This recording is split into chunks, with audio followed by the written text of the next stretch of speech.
Well, welcome to Christ and Culture. This is Pastor Jeff Short. Welcome to another program where we analyze our Christian faith in respect to the culture in which we live. Because as Christians, we live within the context of a secular culture today. We are not a Christian nation anymore. We are not a Judeo-Christian worldview operated nation anymore. We are a secular culture. We see this in government, we see this in business, we see this in the arts and science, we see this in the university educational field, we see this everywhere. We are a secular nation right now, and we're fast becoming even a more secular nation. We're becoming more like Europe is right now. Europe, if you remember, was once a predominantly Christian nation, but not now. Today, if you go, for example, to France, you will be shocked at the outright atheism and unbelief and anti-Christian sentiment and a growing anti-religious sentiment, in fact, because of the other religions moving into the culture, like Islam, for example. There is a growing anti-religious fervor in France right now that affects all faiths, all religions, but especially Christianity has been pretty much decimated on the continent of Europe. There are exceptions. For example, in Eastern Europe, you have Poland and Hungary that are very traditionally Roman Catholic, and they're clinging to those traditional Roman Catholic beliefs at the core of the creeds of Christendom.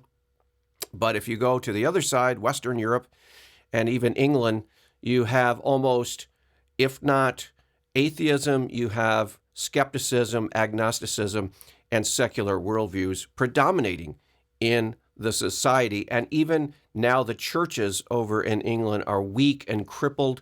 Barely 50 people show up to a large church.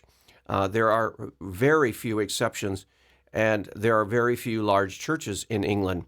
And many churches have just closed down.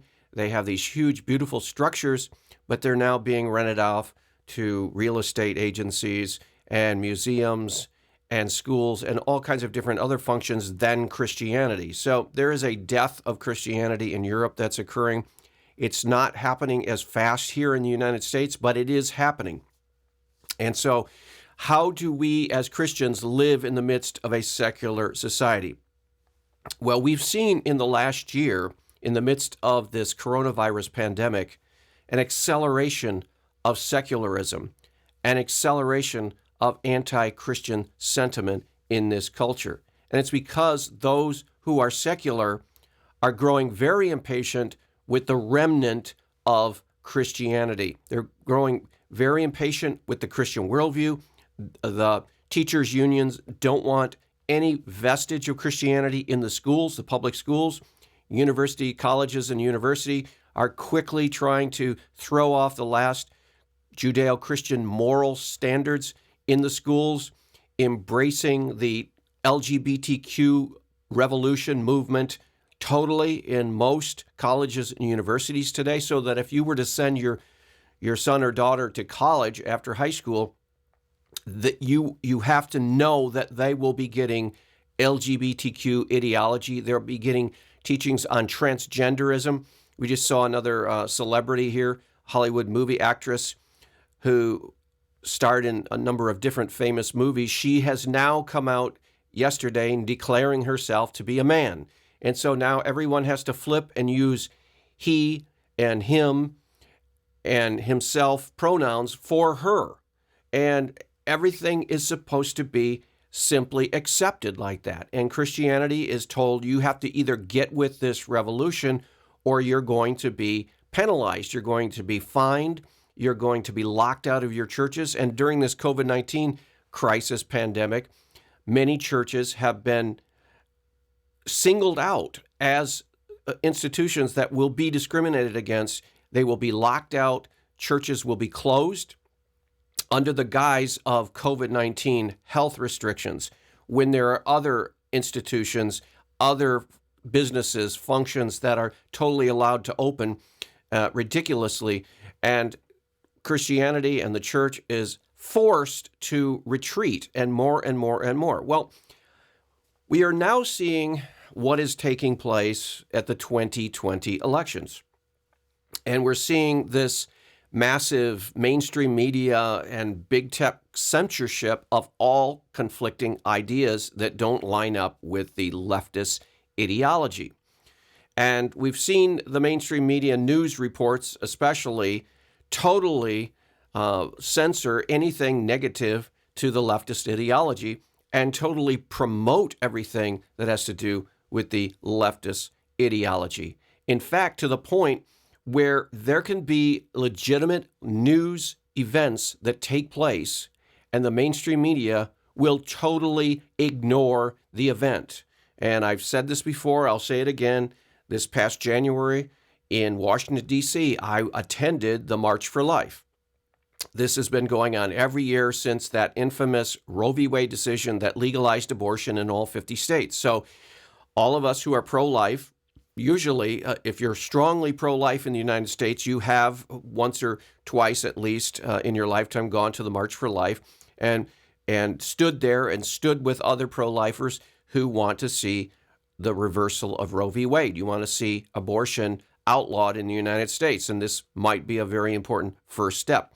Well, there were 200, 300, 400, 500, who knows? There was just a huge crowd as far as the eye could see, a mile long of people standing huddled together closely in the mall area in Washington, D.C. But the network news media, the national news media, did not cover it at all. And if they do cover any of it, they give 15 seconds to a little small 15 person counter group, pro-abortion group, and they'll talk about them instead of the 500,000 pro-lifers that descended on Washington to show that they stand up for life. So the news media is playing games with our minds. They are pushing propaganda. They are doing what is called gaslighting. So if you object to that and you could say, why didn't you cover this 500,000 person event in Washington when you cover these little 10 or 15 member protests for pro-abortion groups and so forth? Why didn't you cover our group? And they'll say things like, well, we did cover your group. We did cover your group. And you'll look on their news and there's no mention of the group. And you say again, well, why don't you cover these important events? Oh, we do cover your group.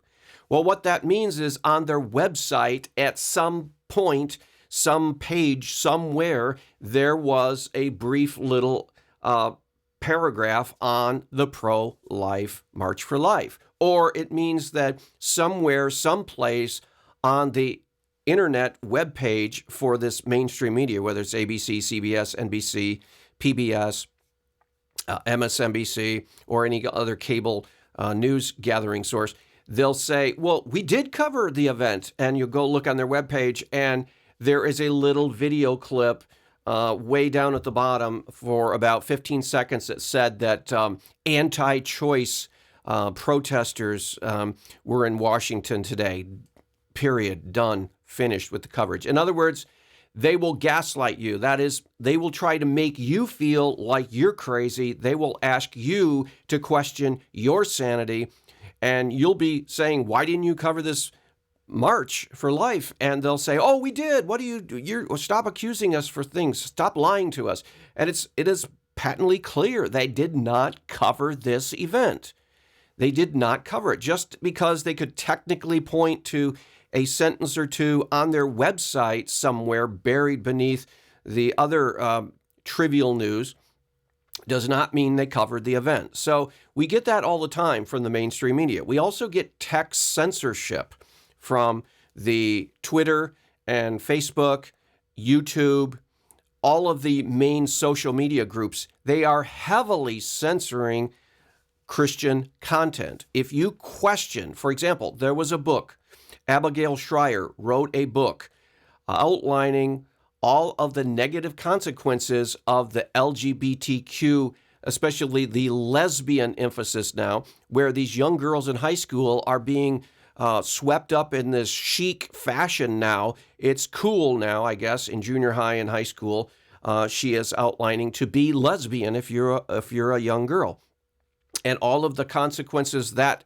follow from that sad situation. Okay, her book, when it was initially released, Amazon.com, Amazon, the big, huge online bookseller, banned that book until there was enough public outcry that they had to reluctantly put it back on their list of books to sell.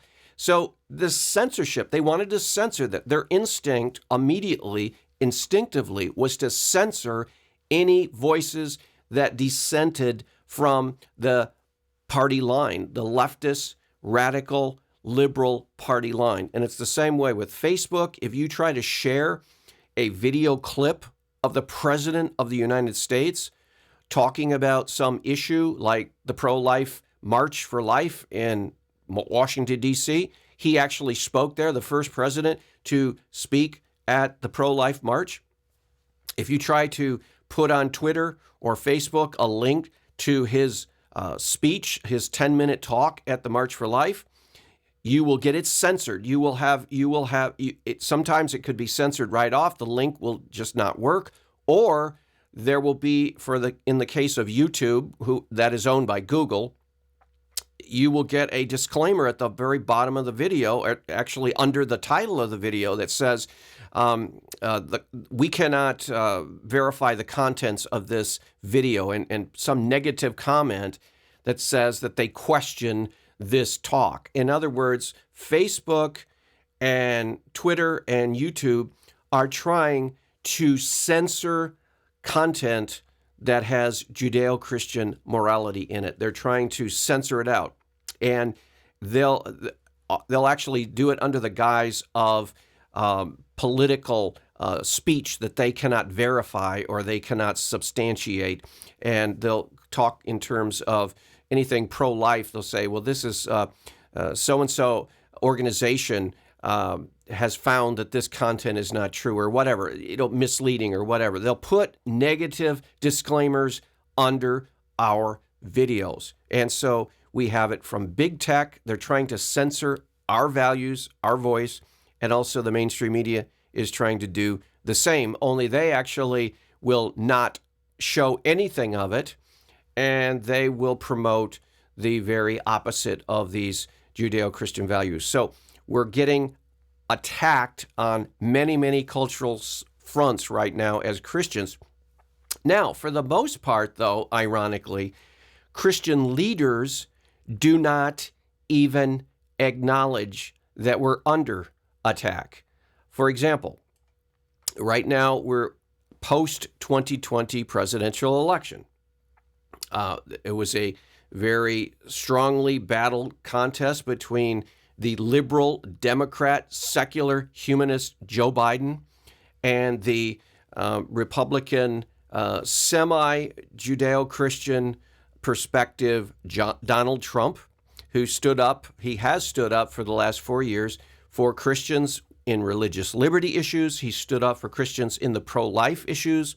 He stood up for Christians in family issues. He's been very, very good as far as defending the traditional Judeo-Christian worldview, even though, again, we have a lot of questions as to whether he actually holds these views in his heart and has much conviction about them. He actually has done a great job, in fact, better than many of the so-called self-professing Christian presidents that we've had in the last 20 or 30 years. He's actually done more for the Christian church and Christianity in this country, preserving its freedom to worship and promoting its basic values. He's actually done more than a lot of other presidents who actually make their faith more public.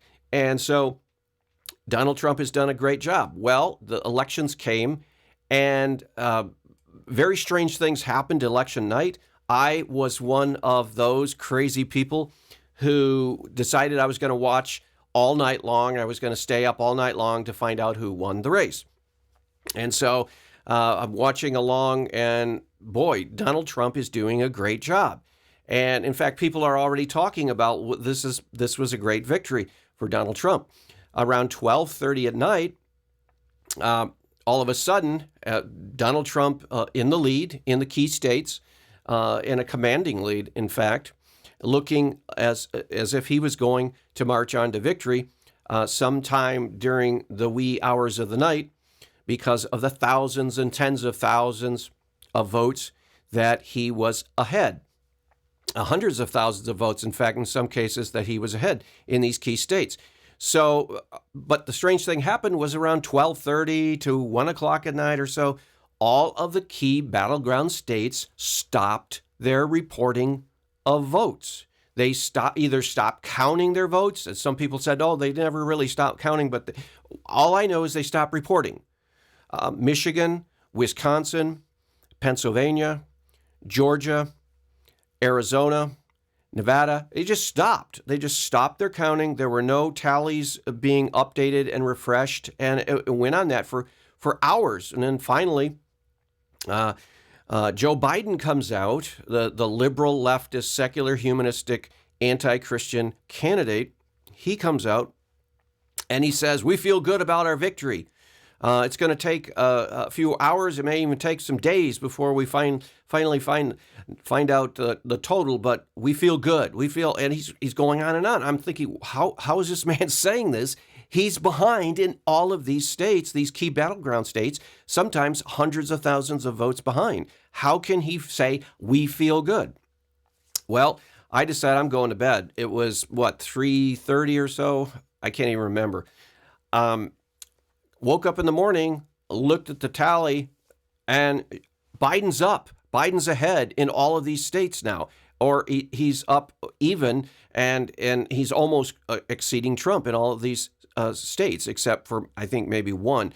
So it's like totally had flipped around in the wee hours of the night. So that raises a question. What in the world happened? How did this happen? Some of these states were almost finished counting when I went to bed, and all of a sudden they flipped. So it started raising questions. And then Trump, at late in the night, had come out and said that he believes that this election was being stolen, that there were votes being manufactured, and that the poll observers for the Republicans were not being allowed to go in and look at the mail-in ballots as they were being removed. So they're supposed to have a Republican and a Democrat standing right over the shoulder of the person opening these mail-in ballots just to make sure no hanky-pank, no subterfuge is happening. And they weren't allowed. The Republicans observers were not allowed in. They were kept in one area of the counting center. And so later on, in weeks to follow, a number of strange things happen. We are under spiritual attack. First of all, the mainstream media, a few days later, calls Joe Biden as the president-elect. Joe Biden wins the thing. They decide, they proclaim it, they decide it, and then everyone who questions their decision is gaslit. In other words, they look at you and you go, well, what are you talking about? Joe Biden won. And in other words, a psychological, spiritual manipulation starts to take effect. And a lot of Christians, though, unbelievably, and a lot of Christian pastors just simply go, well, I guess Biden won. That's it. Let's just move on. And they have no inkling or no desire to even look further. It's as if, well, they said it, Biden won, so it must have won. Instead of saying, well, wait a minute, let's find out what happened. What's going on here? So there's some strange circumstances, and we want to get to the bottom of this because truth matters in Christianity.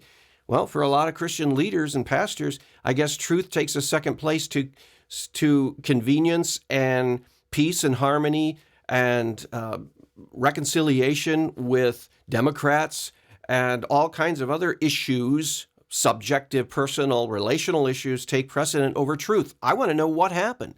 How did Joe Biden come from way behind in the wee hours of the morning to beat Donald Trump when it looks like Donald Trump was cruising to victory? Well, it's a spiritual battle because we're being psychologically manipulated by the press right now to fall in line and just accept that Joe Biden is the president. In fact, Joe Biden and his team fabricate an entire new office. It's called the Office of the President-elect.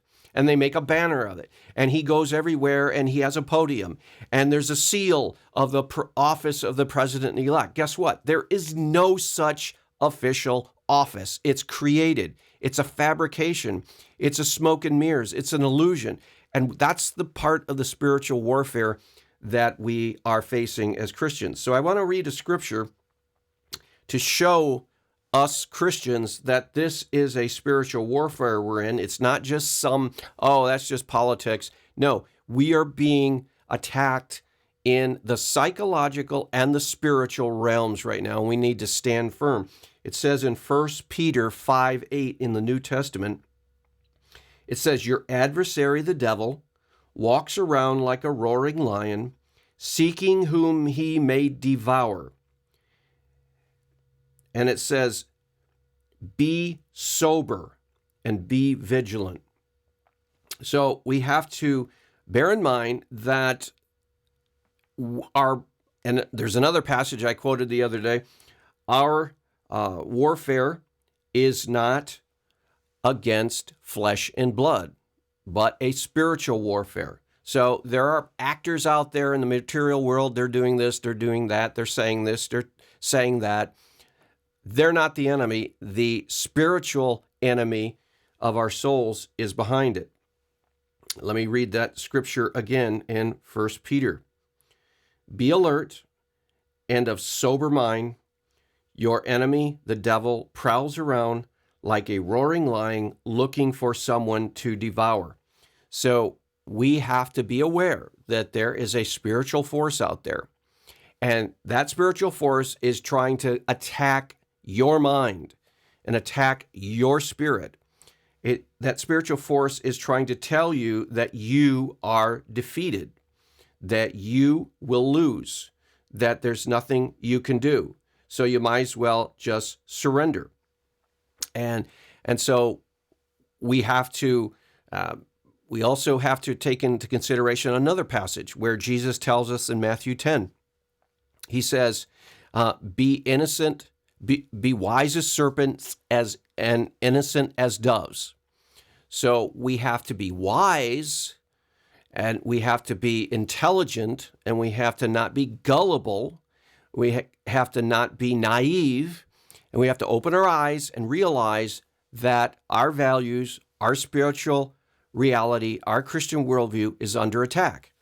And the enemy will try to convince us that there is no battle to be fought spiritually. There is no battle to be fought morally. They'll tell you you need to get on the right side of history. If you don't agree that men who identify or claim to be a woman can go into the girls' bathroom, if you don't assent to that, if you don't agree with that, there's something wrong with you, they'll tell you. The media, the news media, the academia, the professors in the colleges and universities, social media, pop culture on television, radio, and the internet, all the influential voices for the most part in our culture will tell you that if you don't assent to some man who thinks he's a woman, if you don't say that he's allowed to go into the girls' bathroom while the girls are in there, he gets to go in there because he identifies as a woman. If you don't assent to that, there's something wrong with you. There's something wrong in your heart. You're full of hate. You're full of prejudice. You're full of animosity toward him, toward this unfortunate person, this man. Any man who thinks he's a woman, there is something wrong with him, okay? And if you say that, you can get banned from Twitter. You can get taken down from YouTube. You can get yourself into a lot of trouble. If you work for one of these big corporations, you can get fired for telling a coworker that you don't think a man should be able to go into the girls' bathroom. You can also get into big trouble at your school. If you talk to someone and you say, I don't believe that these boys should be running in the girls' track team, winning all of the races in the girls' track team, you can be punished and disciplined for what they call discrimination, because they believe, the secularists, the liberals, the leftists, they believe that a perfectly fine teenage boy, can declare himself to be a girl and then run on the girls' track team and win all the awards because of his body mass and his biology. Because essentially he's a boy. There's every definition of a boy he is. And so yet he claims that he identifies with a woman, so then he's treated as a woman. He can go into the girls' locker room. He can go on the girls' track team. He can do whatever he wants because he says it. This is crazy. This is sanity. But if you question that insanity, if you question that the wisdom of that, you're the one that is a little off. You're the one that's insane. You're the one that's crazy. See, that's called gaslighting, where someone will try to convince you that you're the crazy one, that you're mentally ill or you have problems in your head. They'll try to psychologically manipulate you into backing down and submitting to the dominant insanity. And that's what we get from the media. That's what we get from social media. If you surf the web, you'll know. If you do Google searches, you have little banners up there. They'll give you the propaganda. They'll give you all kinds of manipulative ads. They'll gather all the data about you and then target you for whatever they want, whatever purpose they want. If they have a company that wants to make money, they can target you with products, or they can target you for political purposes, ideological purposes. So you're being manipulated 24/7 every time you step on the internet. You just have to understand that. But like I said before, our weapon is not, our battle is not against flesh and blood, but against spiritual forces in the spiritual world. And we have to be sober-minded, just like 1 Peter says. We have to be sober-minded. We have to realize that there is a spiritual enemy out there. He's trying to get into your mind, manipulate your mind. And this is a spiritual issue. So I would call upon you pastors, wake up. Don't separate life into compartments and say, well, here's my religious life, and then there's the culture right there. And just when you're in church, talk about all these little religious things, and then have no connection with the real life, real world, things that are happening in the real world. What the reality is we are under intense spiritual attack by the enemy right now. The attack is on so many different fronts. One of the fronts that the attack of our enemy is coming at us is psychological. It's through information. It's through worldview. It's through subtle, subliminal messages that we get all the time on the internet and television and radio and print. And one of the big things they're doing, like I mentioned before, is to try to get you to question the sanity of your Christian values. They're trying to attack your Christian values. They're trying to attack your Christian moral values. They're trying to attack your Christian spiritual values. They're trying to turn it all around, look at you and go, what's wrong with you, Christian? What's wrong? You're strange. You're weird. And they're trying to put pressure on you to conform to their ungodly, immoral values. And we need to see this for what it is. It's a spiritual attack. And it says, stand firm. Put on the full armor of God in Ephesians. Stand firm. Having done all things, stand and buckle up the belt of truth. Put on truth. Don't move from truth. And don't let them try to tell you that you're crazy, because in fact, they're the ones that are wrong and foolish. So I hope that's been a good warning. We need to take this very seriously. We'll see you back next week on another edition of Christ in Culture. God bless.